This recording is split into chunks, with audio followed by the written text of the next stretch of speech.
আসসালামু আলাইকুম প্রিয় বন্ধুরা, দেশে ও প্রবাসে যে যেখান থেকে দেখছেন কৃষি জীবন থেকে সবাইকে শুভেচ্ছা জানাচ্ছি। আশা করছি সবাই ভালো আছেন। এটি হলো কফি ফলের গাছ এবং দেখেন একটা গাছ এই পাঁচ 5-7 ফিট উঁচু হবে এবং এই গাছটার প্রত্যেকটা ডালের মধ্যে কি পরিমাণে ফল ধরেছে মাশাআল্লাহ, একেবারে প্রত্যেকটা পাতার গোড়ায় গোড়ায় একটা করে থোকা এবং বেশ ভালো পরিমাণে ফল ধরেছে। এবং এরকম বেয়ারিং যদি কফি ফলের হয় তাহলে কিন্তু কফির দারুণ লাভজনক হবে চাষ। আর এই কফি ফল কিন্তু দেশের বাইরের না, এটি আমাদের দেশেরই কফি ফল। আমাদের দেশেই চাষ হচ্ছে টাঙ্গাইলের মধুপুরে। এবং এই কফি ফলের চাষ এখন বাংলাদেশের অনেক জায়গাতেই হচ্ছে, যদিও খুব ব্যাপক পরিমাণে না, স্বল্প পরিসরে। আমি যেই কফির বাগানটা দেখাচ্ছি এইটা একটু বেশি পরিমাণে, প্রায় 300-400 গাছ আছে এবং সব গাছেই মোটামুটি ফল আছে। যদিও এই কফি ফলটা পাকতে আরও মাসখানেক সময় লাগবে।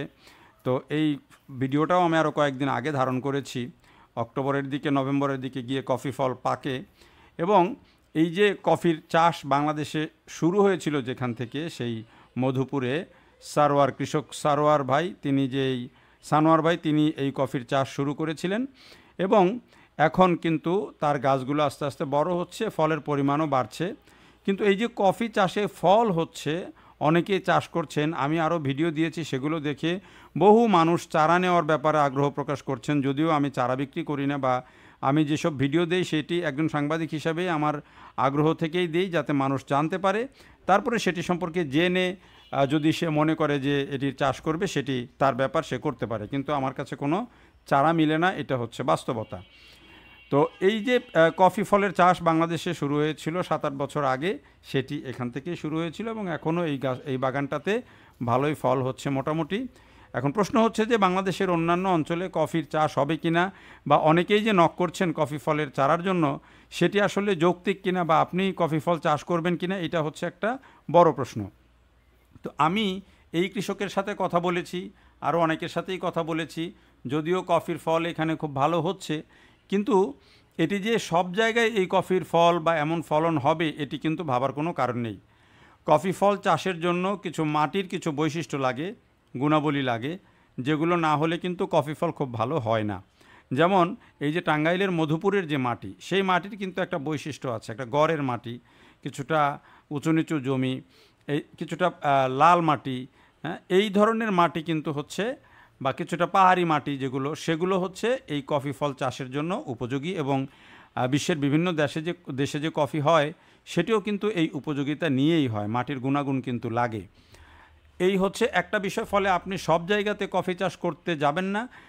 এই আপনার মাটি যদি উপযুক্ত না হয় তাহলে হবে না। আপনি হয়তো শখে 1-2টা গাছ লাগিয়ে পরীক্ষা করতে পারেন, সেটা যদি ভালো ফলাফল দেয় সেটি করতে পারেন। আমাদের দেশের মাটিতে সব ফসলই হয়, কিন্তু আসলে আপনি যখন বাণিজ্যিক চিন্তা করবেন তখন কিন্তু অবশ্যই আপনাকে আগে পরীক্ষা করে নিতে হবে যে আপনার এলাকাতে ফলটি হচ্ছে কি না। এটা হচ্ছে প্রথম কথা। দ্বিতীয় কথা হচ্ছে যে কফি ফল যে আপনি চাষ করবেন, এই কফি ফলের চাহিদা, এর বাজার, এটি আপনি উৎপাদন করার পরে কাদের কাছে বিক্রি করবেন, কোথায় এটি ভাঙাবেন, কিভাবে এটিকে কফিতে রূপান্তরিত করবেন, মানুষ যে কফি খায়, নাকি এটি শুধু ওই যে কবিরাজদের কাছে বা হেকিমি ঔষধওয়ালার কাছে বিক্রি করবেন, বা প্রসাধনীওয়ালার কাছে বিক্রি করবেন, সেইটাও কিন্তু আপনাকে মার্কেট ঠিক করে নিতে হবে। আপনি একটা দামি ফসল চাষ করলেন, একটা দামি ফসল যেটি ভ্যালু অ্যাডেড ক্রপস যেগুলোকে বলা হচ্ছে, সেগুলো চাষ করবেন। তো সেটার মার্কেট সম্পর্কে যদি আপনি অ্যানালাইসিস না করেন, সেটা মার্কেট সম্পর্কে যদি আপনি আগে থেকে না জানেন, তাহলে কিন্তু আপনি এই ফসল চাষ করলে আপনি লোকসানে পড়বেন, এটাই স্বাভাবিক। তো এই বিষয়ে আমাদের কৃষি বিভাগও কিন্তু এখন তৎপর, বিশেষ করে পাহাড়ি অঞ্চলে, গড়ের মাটির অঞ্চলে, এসব অঞ্চলে কিন্তু কফি চাষ অনেকেই করছেন, করার চেষ্টা করছেন। এখন আপনিও যদি করতে চান তাহলে আপনাকে এই খোঁজ খবরগুলো নিতে হবে, যে কফি কোথায় হচ্ছে, কী পরিমাণে হচ্ছে, এটার সম্ভাব্য ক্রেতা কারা, এবং যারা উৎপাদন করছেন তারা কোথায় বিক্রি করছেন। যেমন এই কফি চাষি সানোয়ার ভাই, তিনি তার কফি এই যে কফি চাষ করার পর তিনি কিন্তু এই কফির যে গ্রাইন্ডিং মেশিন কিনেছেন, বিভিন্ন ধরনের মানে কফি দিয়ে যেসব উপাদান তৈরি হবে সেগুলোর জন্য তিনি আলাদা আলাদা মেশিন কিনেছেন। এবং তিনি একটা মার্কেট তৈরি করেছেন, তার নিজস্ব একটা মার্কেট আছে। তিনি যে বিভিন্ন কৃষি পণ্য বিক্রি করেন বিভিন্ন জায়গায়, তাদের সাথে তার একটা লিয়াজও আছে, তাদের সাথে তার একটা কন্ট্যাক্ট আছে। সেই হিসেবে তিনি কিন্তু এগুলো ওই জায়গাগুলোতে বিক্রি করতে পারেন। তার একটা বিক্রির জায়গা তৈরি হয়েছে, যেটি তিনি আমাদেরকে জানিয়েছেন। এখন আপনিও এরকম চেইন যদি তৈরি করতে পারেন, আপনার এলাকায় যদি হয় এবং আপনি যদি সেই চেইনটা তৈরি করতে পারেন এটি বিক্রির জন্য, তাহলে কিন্তু আপনি এই কফি ফল চাষ করার চিন্তা করতে পারেন, যদি আপনার এলাকার মাটিতে হয় এবং ভালো হয়। অন্যথায় এই যে নতুন ফসল দেখেই অনেকেই খুব আবেগাপ্লুত হয়ে পড়েন, একেবারে বেশি করে শুরুতেই চাষ করে ফেলেন। অনেকেই আছে হয়তো টাকা পয়সার মালিক, তারাও অনেক সময় দেখা যায় যে বড় পরিসরে করে ফেলেন। কিন্তু আপনি বড় পরিসরে করার আগে অবশ্যই এই যে এই বাগানটা দেখেন, এটাতে বলছিলাম যে আমি 300-400 গাছ আছে এবং সবগুলো গাছেই মোটামুটি ভালো ফল হয়েছে। তো আপনি যদি এরকম বড় পরিসরে হঠাৎ করে করতে চান, তাহলে কিন্তু আপনাকে অবশ্যই এটি সম্পর্কে ভালোভাবে জেনে বুঝে জ্ঞান নিয়েই কিন্তু আপনাকে করতে হবে, অন্যথায় এটি আপনার লাভজনক হবে না।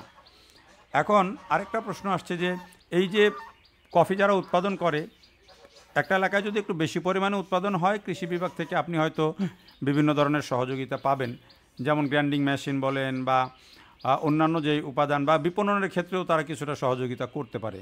কিন্তু আপনি যদি হঠাৎ করে একটা দুইটা গাছ লাগাইলেন, ভালো ফলন হলো, কিন্তু সেগুলো তো আর আপনি বিক্রি করার জন্য মার্কেট পাবেন না।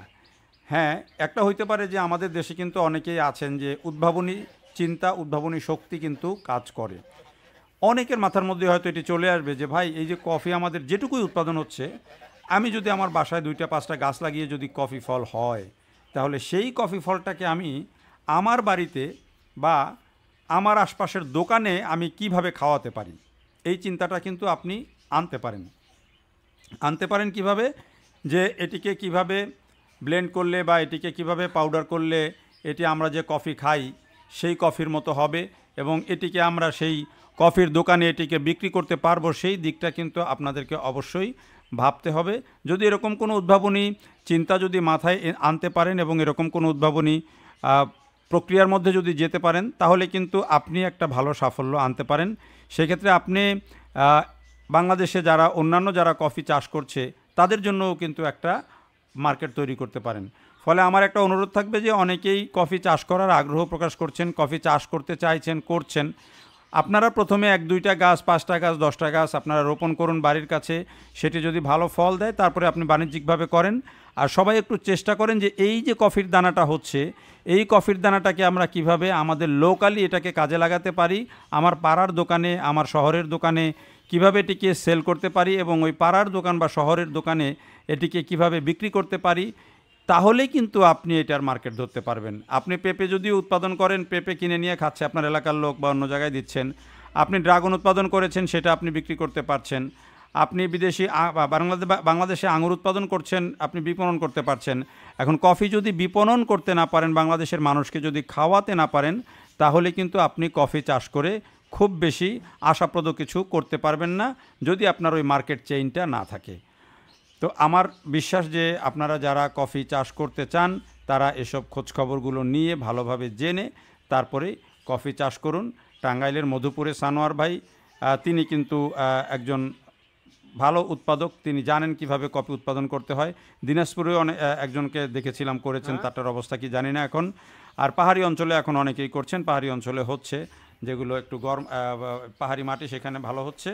তো আপনারাও যদি আপনার এলাকার মাটিকে উপযুক্ত মনে করেন, তাহলে চাষ করতে পারেন।